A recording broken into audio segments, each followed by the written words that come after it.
Hello and welcome to Mr. Simplify's tutorials.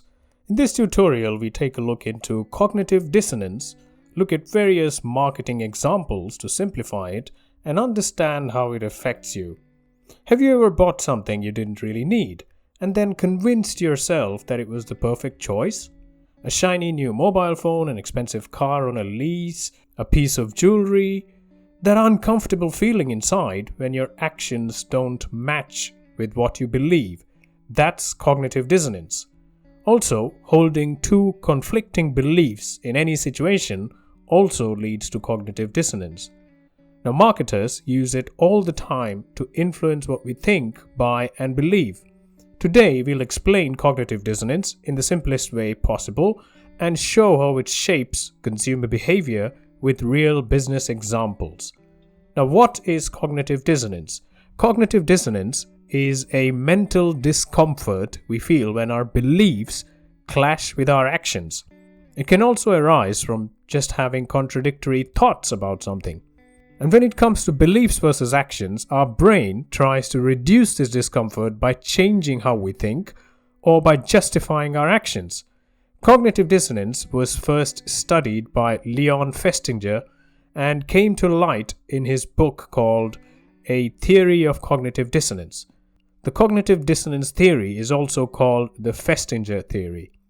Here's the classical example used by Festinger to explain cognitive dissonance. A habitual smoker has just learned that smoking is bad for health.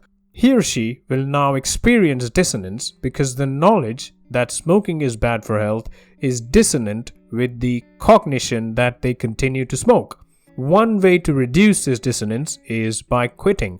Another way would be by changing their cognition about the effects of smoking, so changing what they believe. They might look for positive effects and believe that smoking reduces their stress, helps them not gain weight, or think of it as an important part of their own life or identity. Many of us have come across people who say it relaxes me and everyone dies someday anyway. So this is an example of cognitive dissonance. Now, how does it work in consumer behavior? Now, we love to see ourselves as smart and logical, but after a purchase, especially some expensive ones, doubt often creeps in. Did I really choose the right phone, car, shoes, etc.? This discomfort is called post-purchase dissonance, which is a concept within cognitive dissonance, and that is how it's associated with consumer behavior. Brands can help justify our decisions and make us feel good. Our justifications to ourselves reduces our discomfort or dissonance and makes us feel better.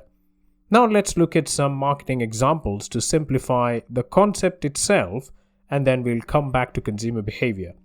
Example 1 is a mobile phone purchase and how you justify it. Now let's presume that you bought an iPhone, even though Samsung or other brands might be cheaper with more features. Your brain justifies this decision by saying Apple has better design or it's more secure, and you feel better about your purchase. Well, on a lighter note, this video isn't sponsored by Samsung or anyone else, so this was just an example. Example 2, gym memberships. Now let's split this example into beliefs, actions, and possible justifications. The belief is I want to be healthy and fit. The action, not going to the gym as regularly as you should to achieve your fitness goals. Justifications, I'll start it from the new year. I'm better off than a lot of people who haven't even got a membership. So we tell this to ourselves and we feel better. Example 3, luxury fashion. Now let's assume you just bought yourself really expensive trainers. Justification, I deserve nice things. It gives me more confidence. Or I do so much for others and rarely treat myself. And then you start feeling better again and your dissonance is reduced. So you can see here that you provide justifications for your own self to reduce dissonance. Now, if we go back to consumer behavior, here are some of the ways marketers try to reduce consumer cognitive dissonance and influence their behavior. Consumer advertising. You might have noticed that you continue seeing ads about products or services you have recently bought. Now, this is rarely accidental. Such ads often reinforce to you that the right choice was made and that you shouldn't reconsider it. This messaging tends to be in the lines of experts love this product, it's top rated, it's the smart choice, and then your mind tells you that you made the right choice. Look how popular this is. The next way is to offer free trials. Here, they use commitment to reduce dissonance. Once a product or service is already being used, the behavior is altered. So the thought process goes from I don't really need this product or service to it might be useful to continue using this product or service. So this is what offering free trials can do. The next point is high prices to signify quality. This is also called price value justification.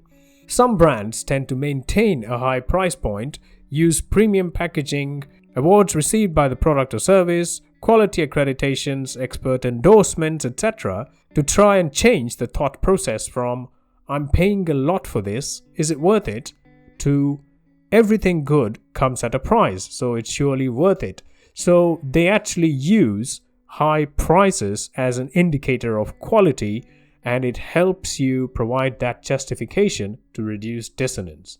The next point is loyalty programs. When someone shops repeatedly with a specific brand, dissonance can arise if they try to switch. The thought here is, if I change now, was I actually wrong in the past? But through the use of loyalty programs, the thought can change to, I shop here because I'm valued. So loyalty programs essentially work towards inducing self-doubt in people who are actually trying to switch to a different provider. They try and rope you in through loyalty programs and make you feel special. Influencer marketing. People often tend to follow influencers with the same lifestyles, values, or goals. And when an influencer uses a product, the dissonance tends to reduce to the thought, if they use it, I want to use it too and feel the connection. So as simple as that. Now let's look at a real business case study which demonstrates an ethical use of cognitive dissonance. Toyota hybrid. Now research suggests that buying a hybrid car in this day and age may still cause some dissonance in certain people. It's expensive, but is it worth it? Or was I better off with a standard car?